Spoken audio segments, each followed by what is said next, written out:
that's handing off the choice to the planning committee unless you're at the head of that committee. And I really feel that I'm at the head of my planning committee because I feel like I manifest everything that happens in my life. So it all comes down to you think you're the head of the planning committee, and I'm not sure that I am. Right. Mm. Just something to think about. I'm going to think about that, something you said. Well, you know, in some alternate reality, do that, not here. Listen, I haven't told you about the trip I'm taking. Yes. Have I? No. Oh, okay. So I have this being planned right now, and hopefully it happens. Okay. New York City Yeah. to Istanbul to Cairo to Dubai to maybe to Jordan to see Petra, to Bangkok, to Japan, Tokyo, to San Francisco, New York. I have someone planning it right now. Why this itinerary? Do you Well- want to stow away?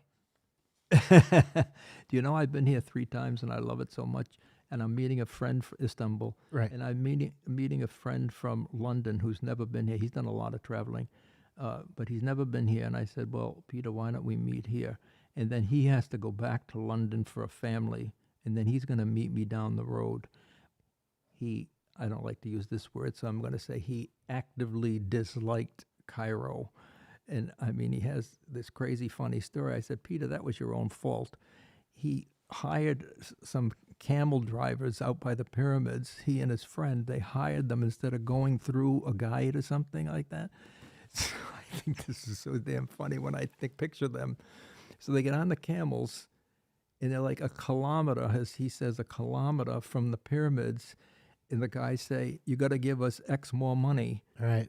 And they say, no. And they say, okay, get off the camel. You're going to walk back to the pyramids. And I said, Peter, you had no recourse because what we're going to do, go and say to who? I said, I had a guide with me, and I got on the damn camel, and I said, you don't like that word. I actively dislike this being on this camel. Get me off it. I said, just take the picture and get me off it. Oh my God, have you been on one? Mm-hmm. The Mongolia. most uncomfortable goddamn things And they're nasty. yeah, and they're nasty. And They smelly. smell like crazy. Ugh, look. Can't imagine going across the Sahara Desert in one of those things, on one of those things. Listen to me, in one of those things, on one of those things. So I want to meet Peter, and I like it there. And then I have a friend who I met in Cairo. He's a Egyptian. He works in the airport on airplanes or something like that. And then I have somebody I know here in Dubai. I've always wanted to see Petra. I've been here many times. But another friend from New York is going to meet me, and Peter wants to meet me, catch up with me here, Where's here? Bangkok. Bangkok. And then Peter knows all these islands and things off the coast of Thailand that I'm not familiar with, so I'd like to go and see those. So that's going to be something new for me. And then Tokyo, I've been to, but I can get a flight directly to San Francisco if I spend some time in Tokyo. Otherwise, I have to go to LAX. I want to go nonstop. Which brings me to this story. I was on a flight from Bangkok to San Francisco 15 years ago, maybe. And I was in first class. When I buy one of these round the world tickets, it's very cheap, cheapest ticket you can buy. I don't know if you know that, per mile, whether you're in economy, business, first, whatever. So I had a first class ticket. about 3 hours out from Bangkok, there was a doctor. Anybody on board, a doctor. A couple of times they said that, and that was the end of it. I never heard another word. And when we landed, I said to now there are only 4 or 5 of us in first class, and let's say there were 10 seats. I said to the flight attendant, I said, what was going on there anyway, back there? And he said, the police are going to come on board. And I said, why are the police coming on board? And he said, well, that passenger died. I said, the passenger died? And he said, yeah. And he said, I hate to tell you, because the person behind me was sort of like, as interested as I was. He said, I hate to tell you, he says, but usually they bring the deceased up into first class. I said, And you sit them there? I said, holy fuck. I said, you see that emergency door there? Open the handle and jump out. That'd be me. I'd jump right into the Pacific, and they brought a dead body and sat in the seat in front of me. For 10 hours. For 10 hours. I would have liked a picture of that, though. Can you imagine?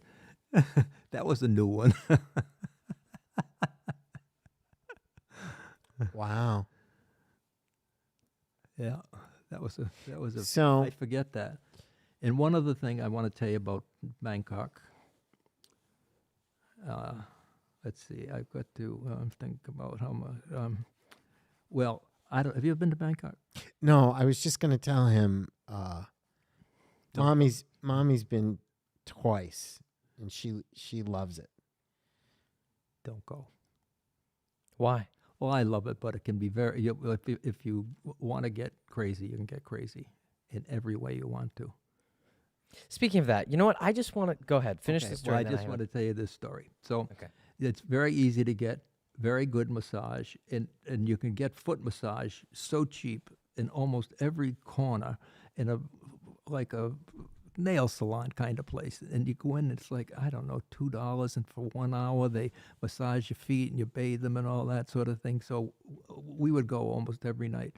Anyway, I went for a massage once in this particular place that someone said I should go to, and they said, "Okay, go into this room and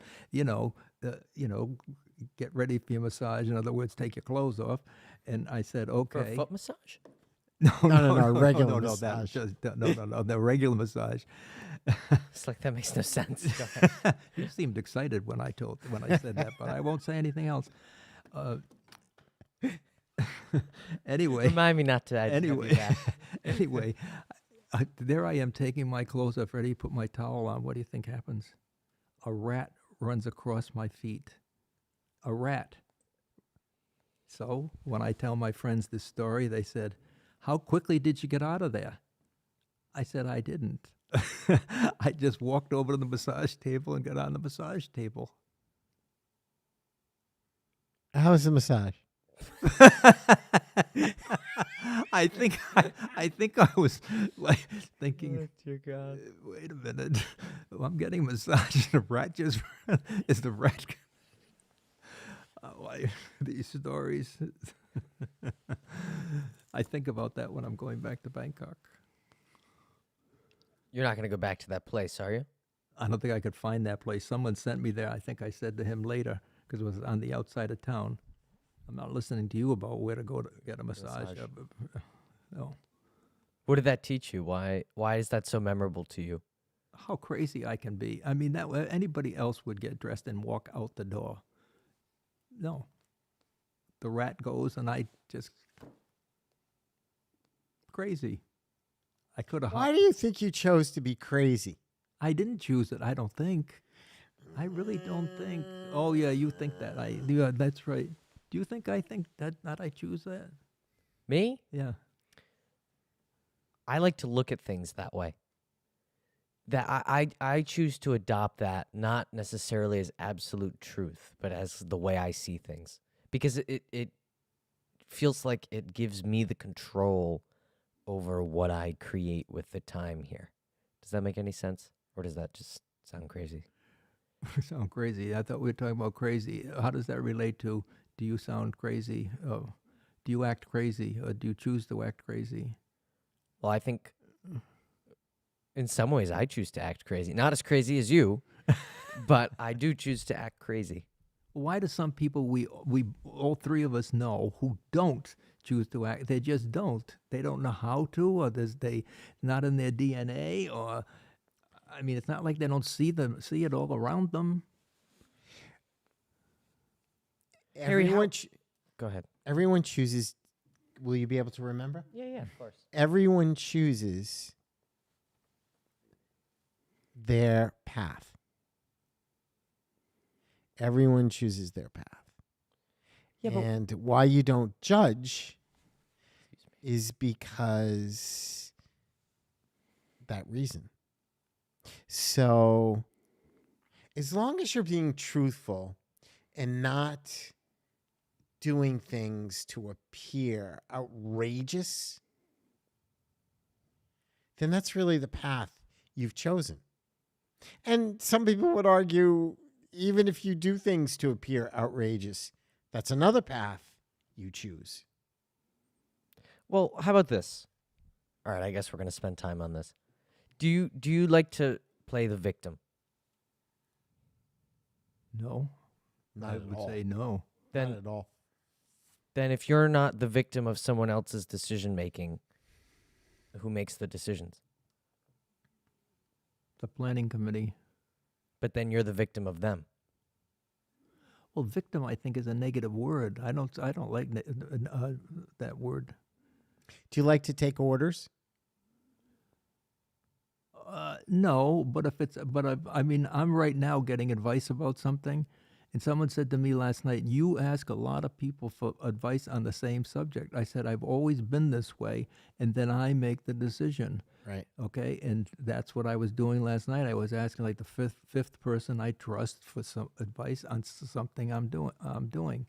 And the person who was listening to this, there was two people, but one of them didn't say anything, sent me a text when I got home and said, "I know I didn't participate in this conversation, but this is what I think." And I appreciated that further advice because I was talking to this person. So ultimately, you're making the decision. Yes, and that I am. Or is the No, and planning- I or think is- in everything. or is the planning or is the planning committee making the decision? Where's the separation between you and the planning committee?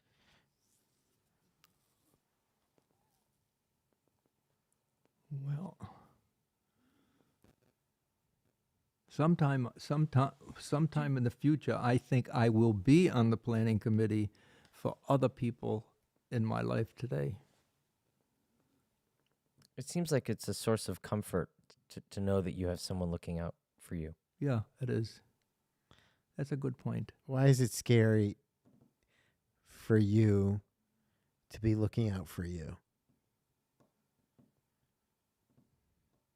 By the way, do you want to talk about Yeah, this? do you or want to talk wanna about change- this? Because We can change this. I've got a million questions and a Okay, limited- you ask the questions. No. I'll talk about anything. What do we have till midnight? Just just 9:00. just think about that question. Because What is scary about or not comforting if you're running the show completely?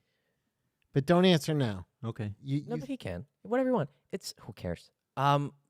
The way I look at it is this: if I want to control, there's a weird irony, but that makes sense in my head between destiny and self-choice.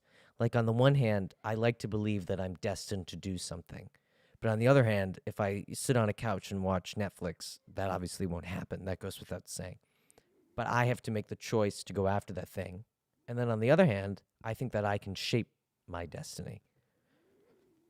And I've adopted, maybe because of spending too much time with the lunatic next to me, the perspective that ultimately my decision making on a conscious or subconscious level is what creates this reality. And I love to say to my friends, see that tree? If we wanted to enough, we could make it into a slinky. I've never actually said that, but that kind of a thing. I don't think any of this is really real. I think it's just all in here, and that whatever's in here eventually becomes out there anyway. So that's what's ultimately shaping out here. That's how I look at it. That's kind of my answer. And as far as death goes, I think that's what happens after I die, too. That whatever's in here just becomes whatever's out there. Because is there even really a difference between what's in here and what's out here? Are you afraid to die, either one of you? Not at all. Not really. No. I'm afraid of the consequences that it might have, but What, not people left behind? Or? the Yes. people left behind, Yeah. but not for me. Right. But on the other hand, I think they'll sort themselves out. And Well, I think about it a lot too. You do? You know that. A lot? Every Well- morning. I know. Let me ask Harry this. Are you afraid to die? Well, I used to be, and I'm getting more comfortable with it, but I'm certainly not as casual about it as I've just heard from the two of you. I think it's great. I think the fact that we die makes the time we have here so much more wonderful and worth something. See, I think that I have a different perspective. Now, for this, I'm going to be a little obtuse. I had one of the worst nights of my life about 10 days ago, and it all comes down to the bipolar. I just got going at 1 o'clock in the morning, 2 o'clock in the morning, and it just kept spinning out of control, so that I got, I think, as suicidal as I've ever gotten. And But what is there something else you want to add to that? what precipitated this? Well, I mean, I know what precipitated it, and Oh. I mean, that's, Okay, you know, so yeah, I know what precipitated it, but I have to deal with that. I've waited. That's another thing I've learned, to wait when something like this happens, because I have to deal with somebody about this. And rather than just, call up and this, that, and the other thing, or go see somebody or write a letter or something, I like to wait. And I'm waiting. And I've waited 10 days, and now I'm ready to calmly say, this is what happened. when you have that feeling, do you feel like there's no options Yes. But you see, or solutions? the bipolar comes back to everything is magnified. So when I get Right. afraid of dying, it's just not afraid of dying. It's like spins out of control. There was one night that I was lying in bed thinking about it, maybe a year ago, and I felt so uncomfortable that I did something haven't done in a long time. I came downstairs and crawled into bed with you and Mama. Remember that? No, he was asleep. You were probably asleep, I don't remember you. but I did. And then I went back upstairs. I didn't stay there, but Did mommy wake up? I think so. Really? I remember you being awake too, because my mind couldn't wrap itself around the idea of infinity. And that scared me, or the idea of nothing. Well, what scares you in particular about it? Do you know? Or do you not want to talk about it right now? Well, no, I could talk about anything. I guess what happens. And I had a psychiatrist who died at 50 of lung cancer, and when she told me that she was dying, I was in total denial. I said, "Oh, you can't be in all this." I mean, there was a whole saga about that. I became her psychiatrist for the next 6 months. Really, it was true. It wasn't funny. It was just, it switched. I mean, she was confiding in me, her feelings. She had lung cancer, and she never smoked a cigarette in her life. She said that she thought that we just drifted into the ether, into nothingness, and our spirit lived on. What's that? I need to know. I want to know. Well, you're going to find out. We all find out So let me ask you this: eventually. Do you Now I'm lecturing. do you No, you're not. No. do you believe that you live this reality and then you either go to heaven or hell? No. Deep down. No. No. No. Do you believe you are living in more than one reality? No. This is just it. right at this moment. This is it. Okay. Do you always know why you're here in these moments? No. Does that make you uncomfortable? You're too close. Oh, sorry. No. Okay. Just two more questions. If you're not uncomfortable with that, why can't you be the head of the planning committee? God, you can't let go of that planning committee, can't. can you? Because that's my in with you.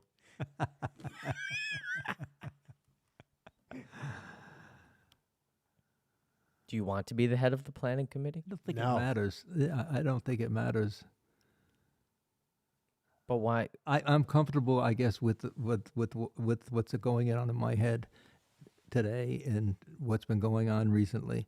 That's the way I look at it. Planning committee, my life, whatever, and I've become very comfortable, as I say, losing my wallet, all these sorts of things that have happened.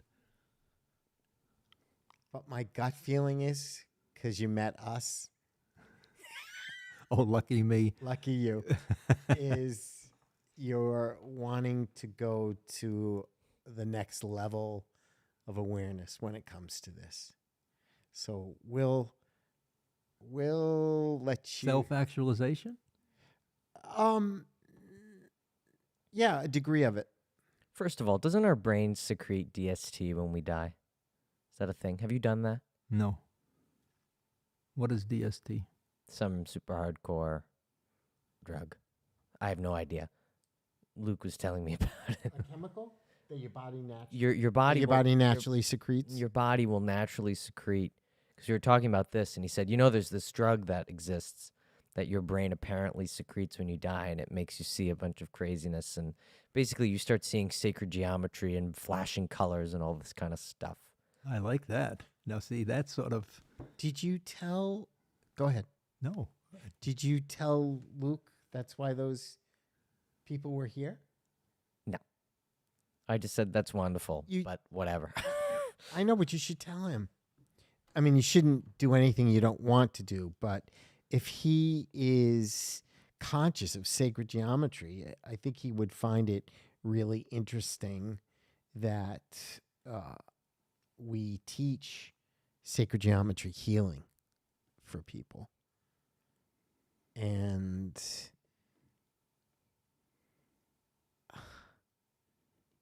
that's the basis of the 9-second flash apparently you have at death, where you see your whole life. John Larner just commented, "Hey, John, how you doing? Good to see you." Said he's your oldest best friend, and he wants to be the head of the planning committee, and he kind of thinks he is.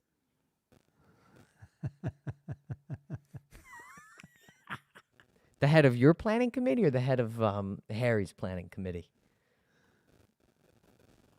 I don't know what that is.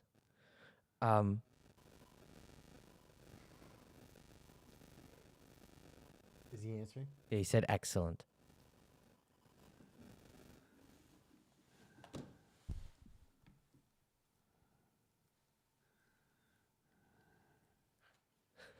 Got to get the glasses. Do you know who that is? I'm assuming it's you and John. yeah. Did you see it on Facebook? No, I really don't use Facebook. No. So how many years ago is this? Oh my God, that's what 4 John. weeks ago. 4 weeks ago. No. That doesn't look like John at That doesn't all. look like John at all. Wait a minute. I hope you gave me the right picture. Yeah, it's him. We were out sailing off the coast of Bristol. Oh my goodness. If someone Yeah, I would have said no. to me, "Who is that?" I would never guess, John. John said the head of his own committee, by the way, Oh, okay. Perfect. since we're on this topic. I thought we sent this to you, or I texted you and said we're going sailing today, and you sent something and said indicated that you were kind of jealous. You had a frowny face or something. No? Maybe not. I can imagine all kinds of things, believe me.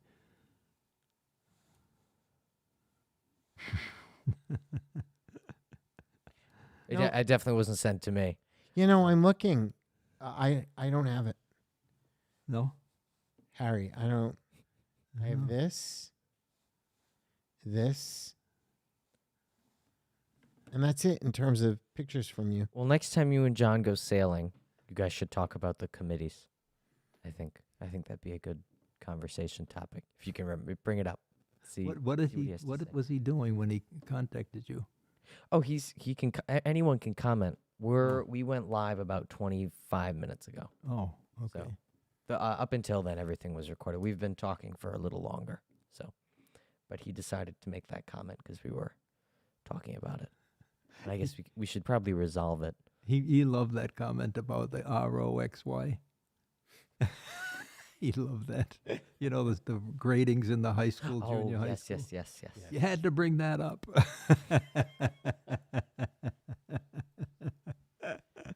Isn't it amazing how certain things just stick with us our whole life? Yeah, because we were about 14 or something. 13, 14.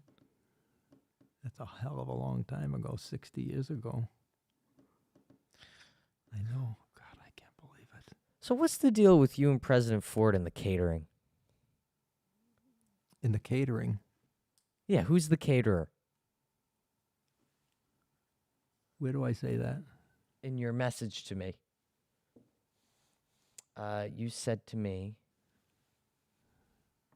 let me find it. Let's see. You said, I've had two thoughts how many times I've risen to the occasion, and others when I found myself out of my league. President Ford, who is the caterer? Oh, well, I told you, I think, about both of those. With President Ford, all of a sudden I'm having dinner with President Ford. No, we haven't heard this. We haven't heard this. Oh, God, I'm imagining a lot of things lately. I'm living, you know, In one of those other realities. Yeah, You're right. yeah, You think I this am. is real? I thought I told you that No. I had a friend who was the editor of her books, Betty Ford's books. No? No. Okay, well, anyway, I'll just say it, that she was the editor of Betty Ford's books, and there was a cocktail party in New York for 100 people. And it was Betty and Mrs. Ford, but Betty, because she was the author, was the guest of honor, and my friend who was the editor, who invited me. And I was sitting, standing by myself, sort of feeling like, what am I doing here? And he came over and said to me, hi, I'm President Ford. And I said, yes. I mean, this is what I mean, like totally out of my league, totally. And I said to myself, wow, I think I'm over my head here. But, you know, then I recovered. But I certainly didn't go in and walk over and say, hi, like I did the other night at the Cookhouse. And then when we sat down to dinner, there were 100 people at the cocktail party, and there were 7 of us afterwards for dinner. He sat across from me, and he was just having a, like this, you know, having a conversation. And at one point he said, it was when Betty gave up alcohol, it was easy for me to give up alcohol, but I could not give up my ice cream. How cool is that? Yeah, that's a great little comment. Yeah, it was a great comment. So what did it feel like to sit across from the most powerful man in the free world? He had, it was after he lost the Afterwards. election, just after. But if that ever happens again, hi, I'm President Ford. You should say, hi, I'm Harry Struck. I probably did. Oh, good. No, I probably did. I wasn't that crazy. And then I was with her another time, and there were like 5 of us, and I can remember seeing this guy in a really fancy restaurant in New York. I think it was La Grenouille, and it was 5 of us, and I was one of the 5, Betty, my friend, and 2 other people. And over at this table here, La Grenouille is a very expensive, fancy restaurant in New York. Over here, there was a single guy sitting here, and I said, who would come in here as a single guy and have dinner at a circular booth that holds maybe 5 people? It was a Secret Service agent. I mean, that's how I was out of my league. Not even real. I mean, other people would say, I think other people would say, oh, that's got to be a Secret Service agent. Not me. I had no idea who it was. I thought it was just a good-looking guy who I maybe had my eye on. That's what I thought.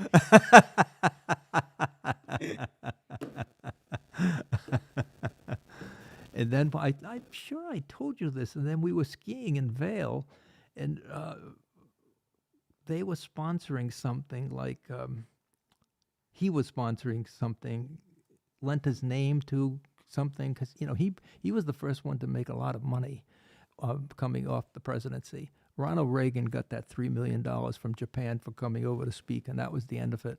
Gerald Ford made a lot of money by doing different things, and one of the things was sponsoring, let's say Chevrolets or something like that, and they sponsored this ski event on the mountain, and on the bottom of the mountain were tables set up for lunch. You skied out west, right? So Yes. When it's cold, it doesn't feel cold. Right. So we were all sitting outside having lunch, and we were sitting, let's say, 4 or 5 tables from them, and there were probably 15 or 16 tables. And he came over, and he said, "You two shouldn't be sitting here. Come over and sit with me and Betty." Wow. Why do you think he did that? Well, first of all, he was one of the nicest guys. I mean, first of all, I think he had that reputation if you've never met him. But I think he did that because he truly liked Loretta. And, he had met me and certainly knew that I wasn't going to embarrass anyone. And probably that night at the other place, I didn't sit there like a lump. I probably participated in the conversation, saying something like, I don't know, I like butter pecan. What do you like? Speaking of butter pecan, did he say anything that stands out to you now that changed, that was important to you? No, it was that I really remember, because I know somebody else who, I bet you if I said who it was, you'd know, who husband stopped drinking, and she continued to drink martinis. And I think martinis is not like having a glass of wine. And it always sort of bothered me, because that would make it more difficult Way more. if I were trying not to drink and my spouse, my partner, was drinking martinis in front of me. So, I mean, he just felt that it was the better thing to do, not to do that. And I'm sure that she didn't say it, or one of the kids didn't say it to him. He just knew that was, he didn't really care about the alcohol. That's a tough one. Well, I mean, a lot of people don't. Was she an alcoholic? No. I was sitting next to someone the other night at this clock cookhouse. Yes. Someone who I'm very, very, very fond of. And she would always say to me, we've known each other for 20 years. In fact, we went to China together. And she said to me, when I'm with you, I don't feel as though I have to have a drink. Because I said to her, why are you having a cranberry and club soda? And she said, because that's what you're having. I don't feel like I have to have a glass of wine or something like that. And some people are like that. They just have their glass of wine because other people are having that. And Right, it's social. yeah. So talk to me about that, because I always felt, since our society is so alcohol based, how difficult that must be with that temptation around all the time. Or it's no longer a temptation. Like, how does that work? It's no longer a temptation for me. See, alcoholism for some of us, and I'm certainly for some of us, is more of a way of thinking, and it's not just the alcohol. Some other people just can't stop. I'm sure you know that people who stop and then, get crazy and Right. have to go back. And alcoholism, actually, somebody said recently, is a disease of relapse. Most people come into stop drinking and end up going out 6 months later and then come back and go out again 9 months later and until they finally get it. I didn't, because I went to a treatment center, and I always say at meetings that I'm very, very grateful that I went to a treatment center. I don't think I would have been able to do what I've done if I didn't. And that is truly amazing that you've been able not to relapse for 40 years. I mean, that's extraordinary and awesome. What principles have you lived your life by? Not only not to relapse, but just in general. And how would you say they've changed? Well, little things like I just mentioned, not to, really get crazy about what I need to talk to someone about after what happened last week, which I know what set it off. In the old days, even after I stopped drinking, I would just wake up in the morning, get on the phone, fire off a nasty email, drive over to wherever he was, that kind of thing. I know now not to do that. I know to wait. There was something that happened when my sister died, and I wrote this email to someone in my family. I was really angry of what was going on, and maybe it was because my sister had died. And it was an email. It was an angry email. It wasn't nasty. It was angry. And I said, I'm just going to leave it, and I'm going to look at it tomorrow, and I'll send it tomorrow. And I changed a few words, and I said, I'm going to leave it. On the 7th day, I deleted it. Didn't send it at all. How did you have the discipline to do that? Wait a second. Control your emotions, because Not most easy. Not easy. But isn't disengaging a very powerful tool? Yes. Yeah, but how do you do it?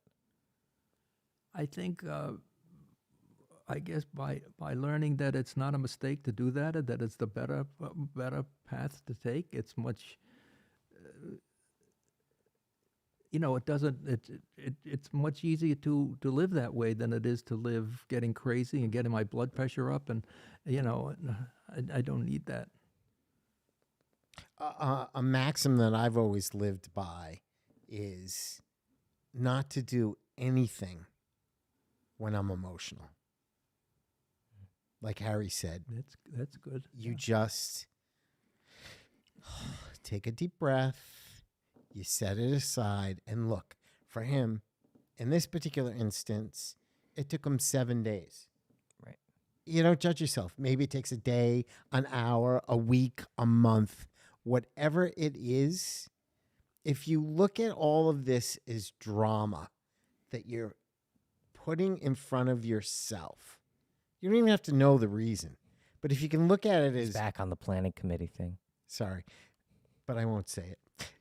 We I was know. trying to be I'll more just say it for you. I was trying to be more subtle with this. Then it's like, boom, I have a conscious choice. I participate or I don't.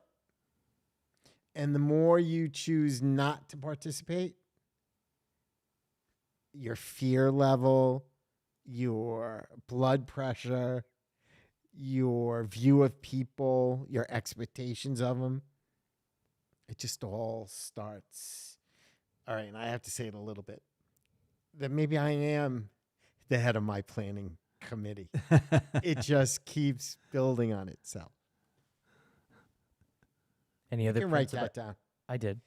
Any other principles? Well, I'm curious that you would maybe tell me to live my life by if I asked you.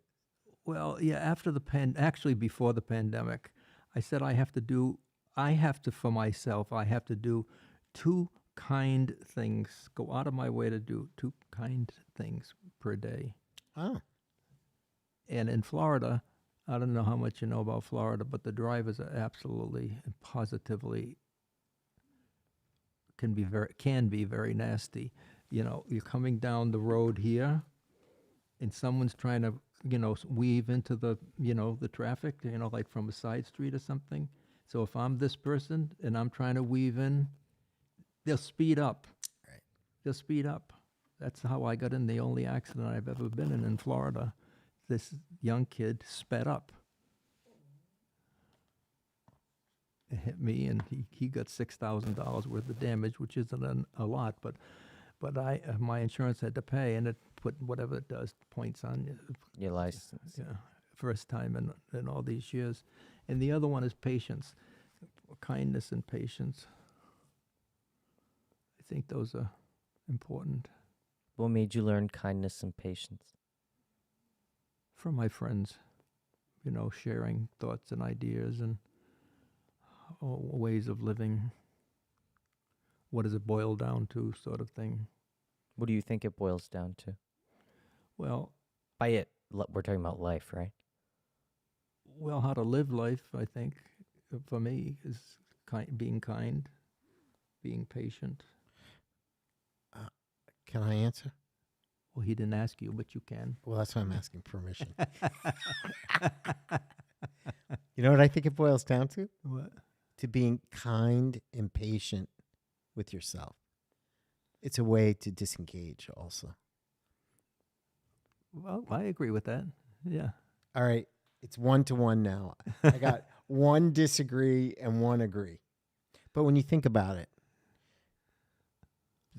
the more you can be kind and patient to yourself, the easier it is to be kind and patient to others. But that to me is how it works, not the other way around. John said, I will throw in that yesterday was Yom Kippur, a very powerful day of forgiveness, reconciliation, and letting go. No coincidence we're talking about all this then. That's right. I wanted to ask you, because last time you were here, and this is a bit of a right turn on the subject timeline, about your travels. So I guess I'll start with this. Can you name the countries you've been to? And then we'll talk about a few of them. Oh, let me name some ones that are really sort of interesting to me. Afghanistan and Iran. First time I went to Russia, and I went to this church meeting in Moscow, and this woman came to pick me up from my hotel, and it was a church meeting, okay, in Moscow. So we've got the communists to deal with, and we go down this back alley and then turn the corner and then go over here and here and here and go in the back door. It was like this KGB sort of thing. And I said, what the hell is going on here? So, I mean, Russia is a very interesting place for me. I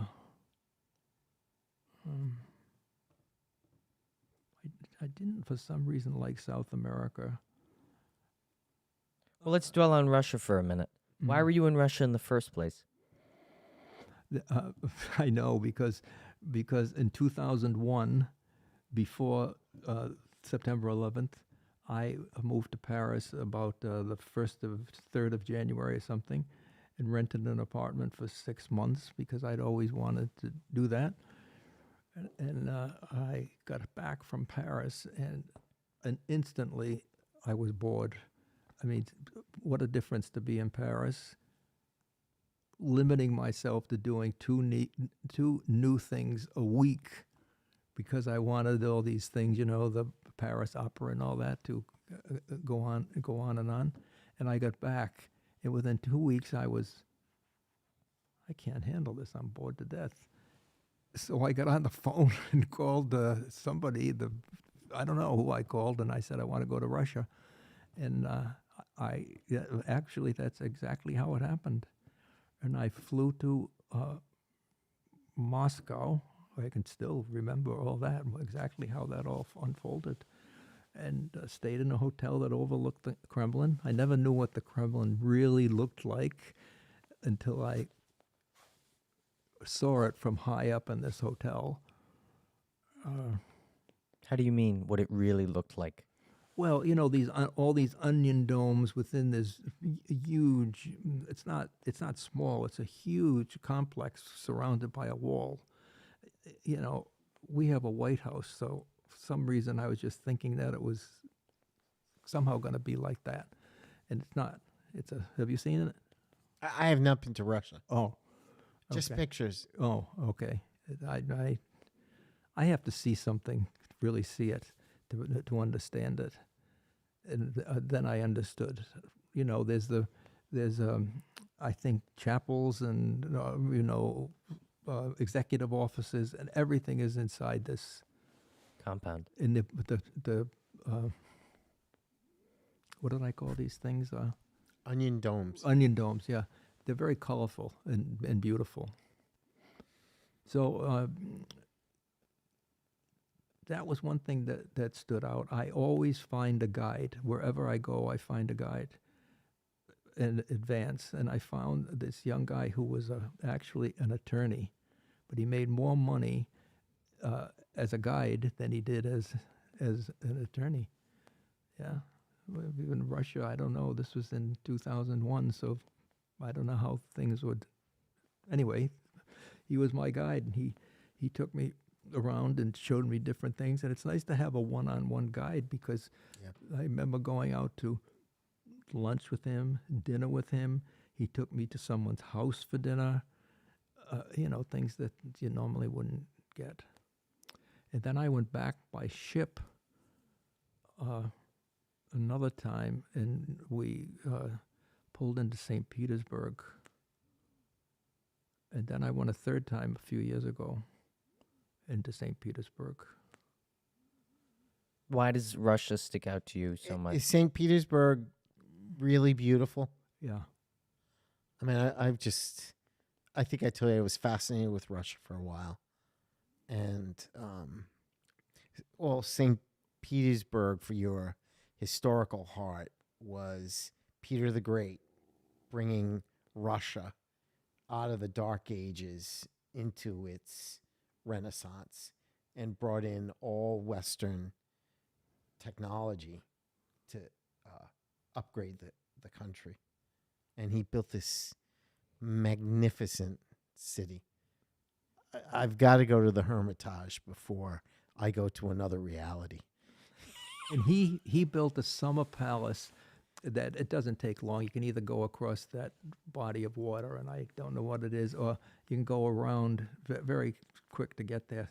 It's a summer palace on the body of water. It's called Peterhof. And Peterhof is fantastic. And I'm going to tell you, because maybe you won't get there because of what's going on. He built this garden, and when you walk around the garden, he, unbeknownst to his guests, had put all these sprinklers underground so that if you were walking around, all of a sudden you'd step on a sprinkler, and it was this huge sprinkler that'd go over lots of his guests. I mean, he thought this was funny. He wasn't doing this to be nasty. He thought it was funny. He was had a great sense of humor. And then he had this little place called on the water. His place, his palace was here, and then right on the water was this 8-room place, and it was called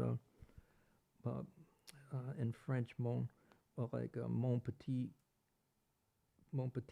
Anyway, my small Mon Petit's my small. my small something, and that's really where he wanted to stay, and that's where he would stay. He didn't want to stay in the big palace, nor did he want to stay in. The Hermitage was not a museum at the time. No, it was another palace. Yeah, a palace. Yeah.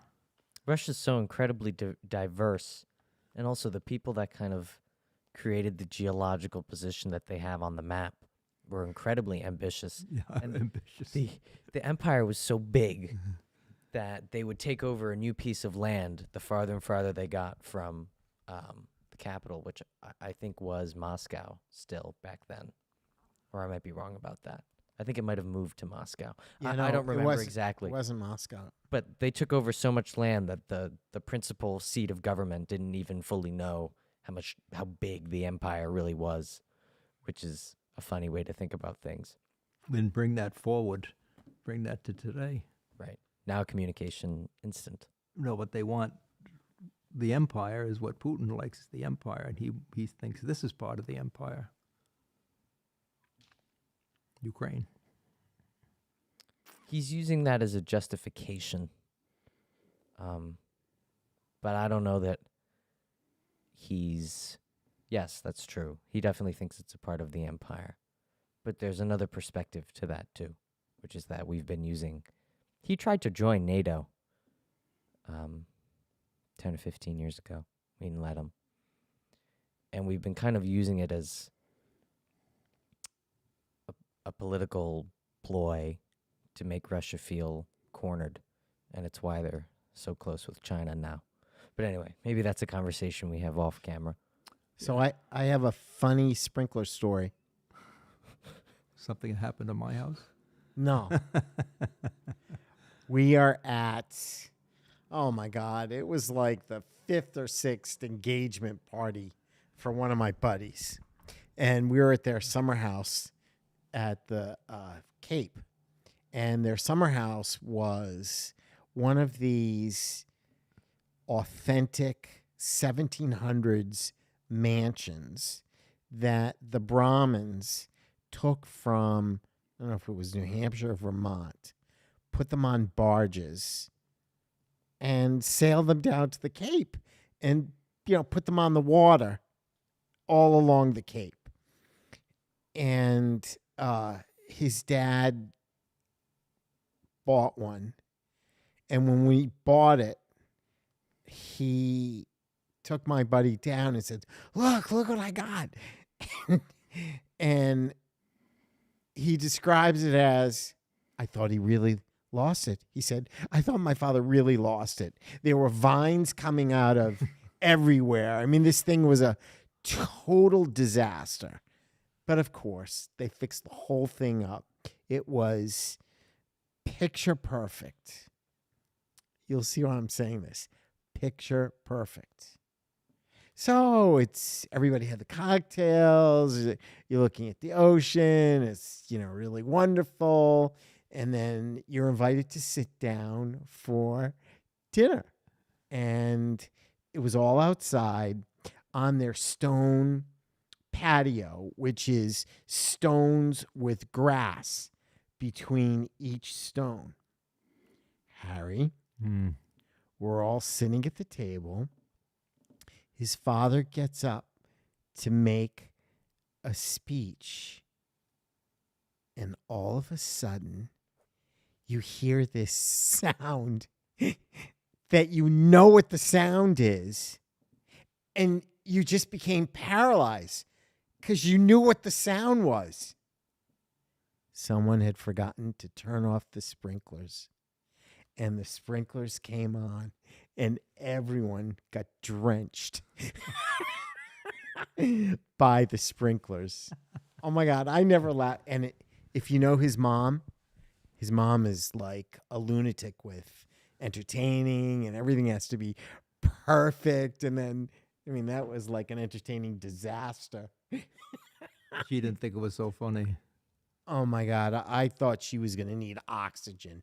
And the rest of us were all in absolute hysterics. That's only happened to me once.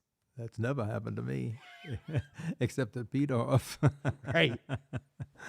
Very cool. Sprinklers. So. Never doing what they're supposed to do. So the next thing on my list of things to talk about is extraordinary experiences. So with everything that you've experienced, what really stands out to you? Because you've experienced a lot, as you know, of course.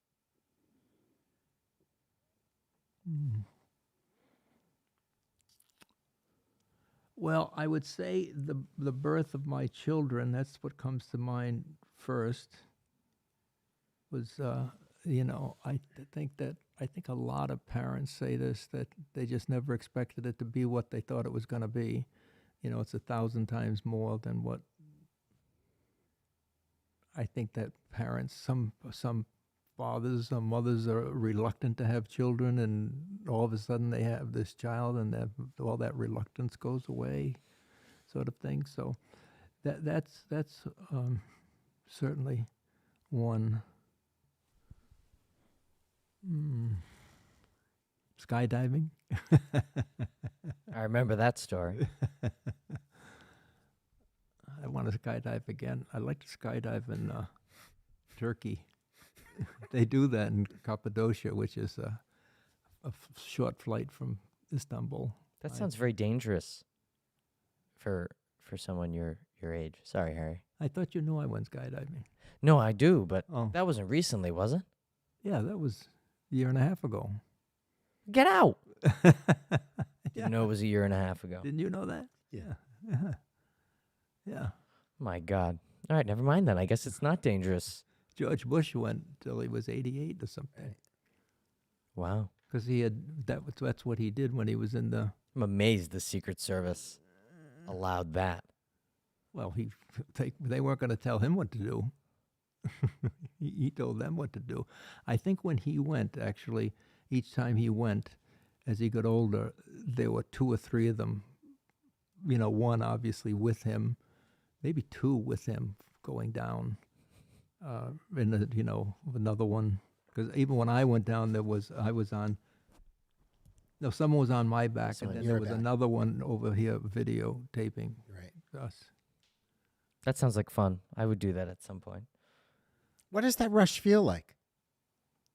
Well, it was the whole thing, the way it went, sitting. I had no idea it was going to be this big cutout in the side of the plane. It wasn't going to be like we open the door when we get there. It's just this big cutoff. I thought I was going to be sucked out of the plane as we went up.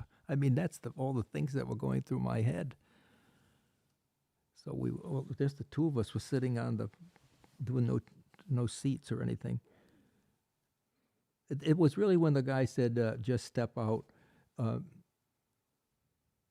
When I tell you, just put your foot on that strut there. I'm going to step out and put my foot on that strut, and you're going to still be here?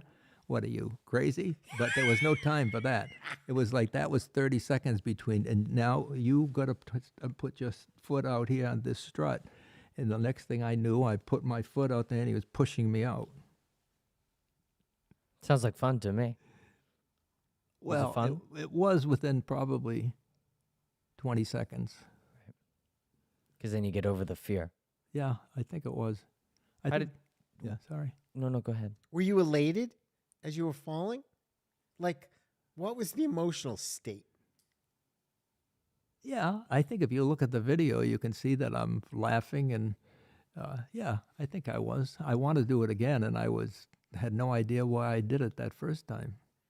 I would do it again in a second. How have you overcome fear in the rest of your life? By walking through it. That's an expression I like. To walk through a fear is what gets me to the other side, and I think it gets through most people to the other side. Like if I was always fearful of skydiving, to just do it once, and now I'm okay. Why do you think most people don't take the leap? Because they're not so crazy. I think that goes to well, the next time you're at like a wedding or something, look at how other people conduct themselves. And look at how everybody conducts himself or herself. And there's some people who are just very outgoing, and there are other people who sort of lay back and let it happen. So when you said jokingly, they're not that crazy, that is true, because a lot of those people that you consider are not outgoing take this all too seriously. And it makes them very rigid. So if you try and live a little outside that box, but do you know how comfortable that is for most people to live in that box? See, I don't think people know any different. They don't. If I'm this way, I don't know the other way. Right. But you can bring yourself to seeing or experiencing the other way. I think that's difficult. How do you know? Do you have to observe people? How do you? No. So, if you have to like consciously tell yourself something, I want to do this or that, or I need to act this way or that way, it's unsustainable behavior. And I would argue that it's not like coming from your heart, it's coming from your head. To me, the way you act has to well up from inside of you, not in your mind. You have to, like, just go for it. Just jump out of the plane. Like, okay, I'm just going to do this. I mean, that's deep in your heart. You want to do that. That's not like, let me think about this for a second and then I'm going to do it. Well, that's what happened to me. I was sitting on the beach and I looked at them and I said, I think I'll do it. And the day before, I would have said, what, are you crazy? Right. I always said people are crazy doing that. You did. See? So how did you see the other side outside of the box? The people jumping. Interesting. So maybe the best way to overcome fear is to just hang out with a bunch of people who have already accomplished what you want. That's a good point, because I'm thinking of other fears that I've overcome or have attempted to overcome. It's always with people who have or are attempting to. Was coming out scary for you? Yes, because it was slow and it wasn't. I took an ad out in the New York Times. It was, telling my kids, telling my family, then telling some friends, and Did you lose anyone when you did it? no. Oh, good. You're lucky. Is this being recorded? Yes. Oh, It's no problem, though. why? We can just edit it out. Like he's going to edit out me telling you, we can edit it out. But John Larned hears it. Yes, he does. Okay. How do you know someone else isn't there besides John Larned? Oh, we're There are 5 people there Yeah. for now. And do you know them? Probably. Yeah. We'll talk about it later. Okay. Whatever you want to do. Yeah. okay. I think we'll wrap up this one Yes. because the next topics that I wanted to talk about would probably take us another hour or two, which are the experiences you've had with your other substance use. But what the heck? Let's do it before we go. What have you done?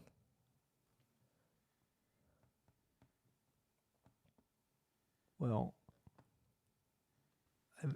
marijuana, LSD, but what's the other? Mescaline, LSD and mescaline. Did you tell me you did ayahuasca? No, you brought that up. Oh, I did. No, that's about the sort of peyote type thing. Yes. Yeah. I had read about that somewhere. I think I've read about it more than once, and I thought I would try that. But there was something about trying that I didn't like. Right. Having to go I just want to take it. Right. I don't want to go through all that Right. 7 days of Introspection. yeah, instant gratification. Exactly. What do you see when you do LSD? Well, that's why I'd like to do it again. But I think I told you my psychiatrist told me that nobody would ever take me to do it. And then I think I said also that I would just not tell them I've ever done it. That dawned on me one day. I said, well, I just won't go to him. I'll go to someplace on the West Coast or something and do it, under supervision. Oh, Why? Why do you want to do it again? Well, because I know that I saw lots of things, but under supervision, I don't think that it can become a negative. And doing it on our own, I don't know anybody who hasn't had a bad trip. Did you Well- have a bad trip? Oh, yeah. What did you see? Are you comfortable talking about it? Yeah. I can't remember what I saw. I just remember being terribly fearful. And that's one of my best friends, she and I still laugh about it. we're sitting together, and we both taking it at the same time, and she keeps going like this. Are you having a good time? Yeah, I am. Are you still having a good time? Yeah, I'm having a very good time. Is everything okay? And I finally said to her, now I said, you're not having a good time, and I'm not starting not to have a good time. And that sent me into a downward, and she was already on her way down. So, asking me, obviously she was not. She was my friend, and we were doing it together. So that was not a good situation. We laugh about it. What were you looking for when you did it in the first? Like, why were you looking for entertainment? Were you looking for the The meaning answer. of the universe, life, and everything? Well, we all come of age at a different time. I'm just thinking this, that I was 1 year past Woodstock. If it had been a year before, I would have gone to Woodstock. But I came a year after people. If I had been a year older, I would have gone to Woodstock. You know what I'm trying to say. I'm trying to put the days in. Woodstock was in 68, 69, 68. What's Yeah. Woodstock? Oh dear. Uh-oh, You need I to think look. I think we better end this now. Yes, you need to look that up. It's Is that a prison? probably the most famous musical event during The the 60s hippie era. and 70s, yeah. Oh, is that where the crowd crush? Was it that one? Yeah. People there was a died. Yeah. Yeah. And they stayed outside in the field. Maxwell's, that comes up in a song. Is it Maxwell's Farm or Right. something? Yeah. For days. Someone trying to tell you. John said it was 69. He wasn't there. He was in the Coast Guard.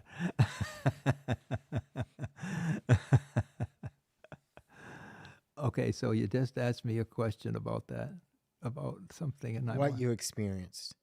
Oh yeah, so what I experienced. So yeah, we all come of age in a certain time, and a lot of us were doing that. And there was a book out called not One Flew Over the Cuckoo's Nest.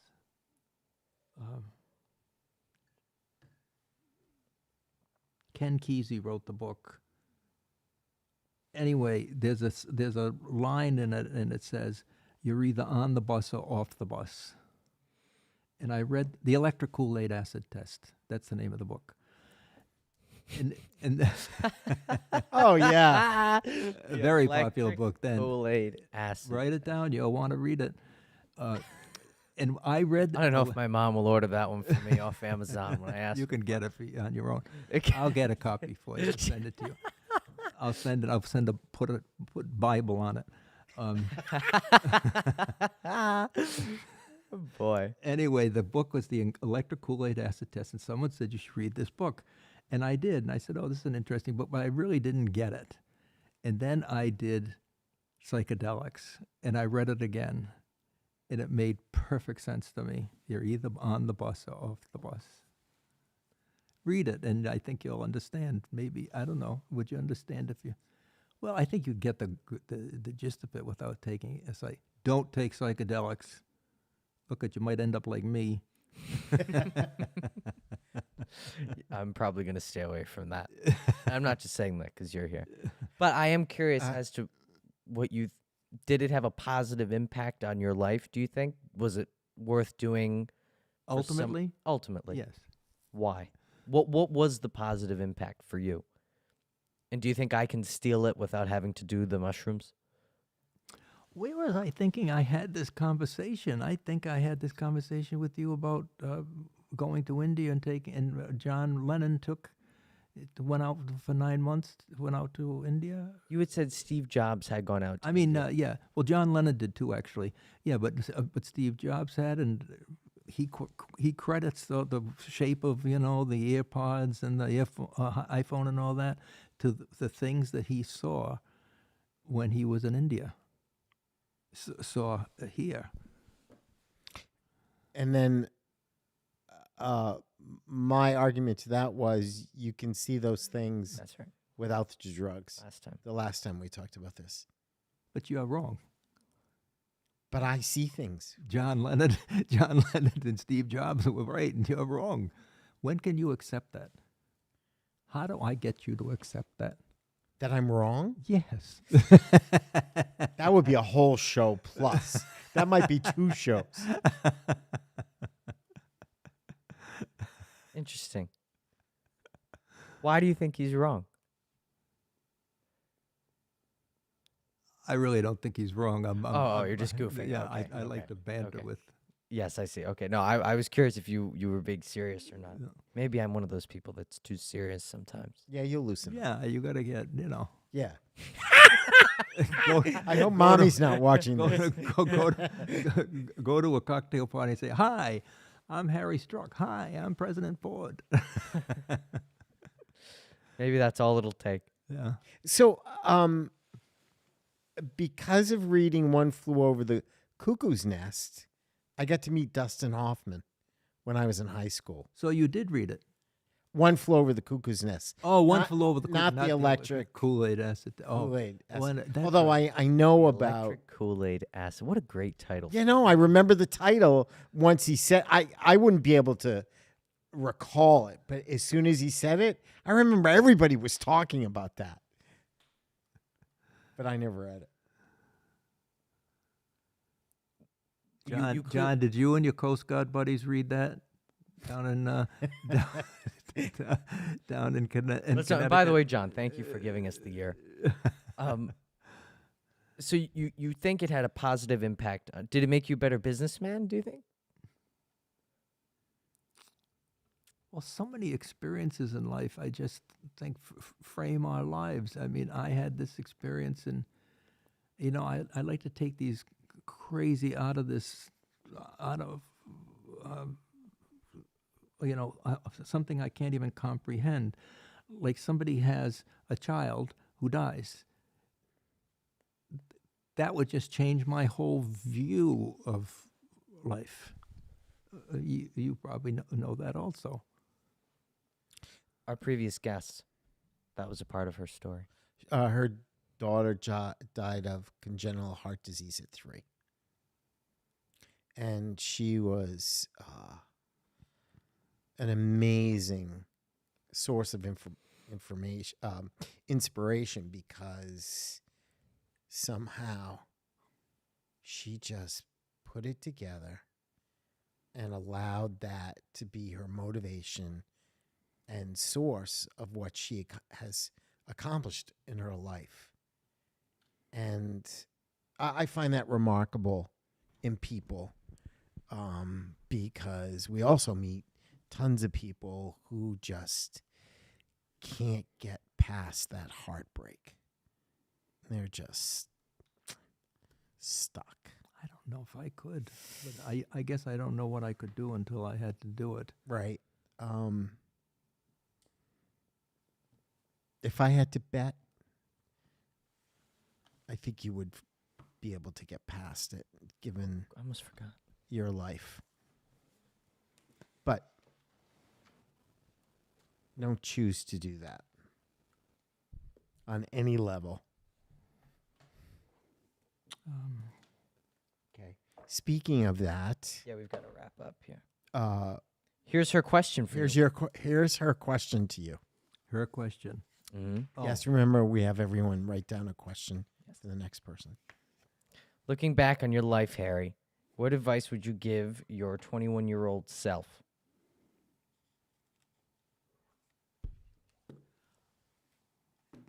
that wasn't the same question that somebody asked me before? No? No. I don't think so. Well, I could sort of instantly know the answer to that, and I was just thinking about how I had given somebody a few years back this advice that I'm going to You would have do I- given yourself. that I eventually did give myself, and that about 15 years ago I passed that on to someone else, young people, and then just the other day I was thinking, there's this young person in my life, and I need to tell him the same thing. So the answer is something like this. Something like this. When I like to put it in first person, when I have the opportunity to do something that might that does create fear, go ahead and do it. Just go ahead and do it.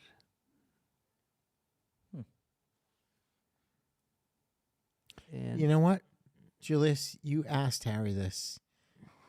You phrased it.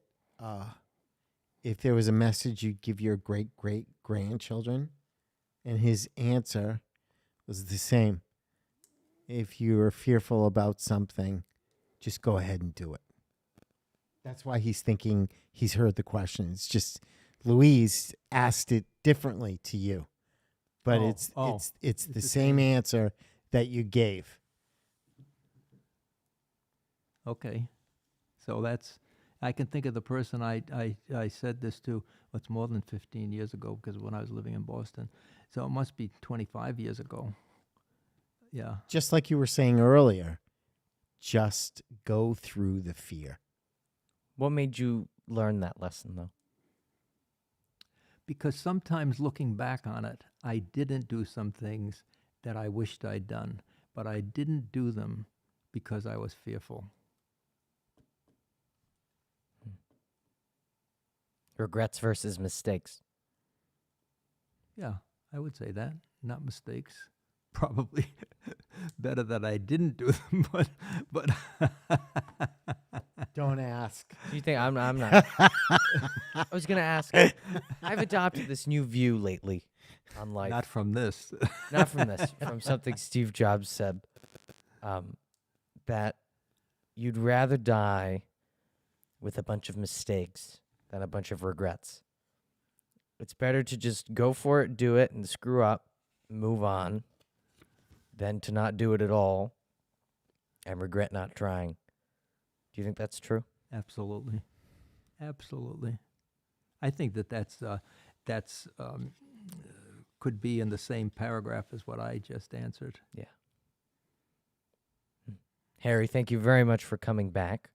I think there's more to talk about, so maybe we'll do this again if you're up to it. Tell me when this is off, and I want to tell you another story. Then leave you with this one. All right. I'll go turn everything off. Thank you all for tuning in, as always. We'll see you next week at 8 o'clock. Have a good night, everybody. Oh, and we'll have Gail back also, which is why tonight isn't as smooth as it normally is. Have a good night, everybody. Good night, everybody. Thanks, Harry.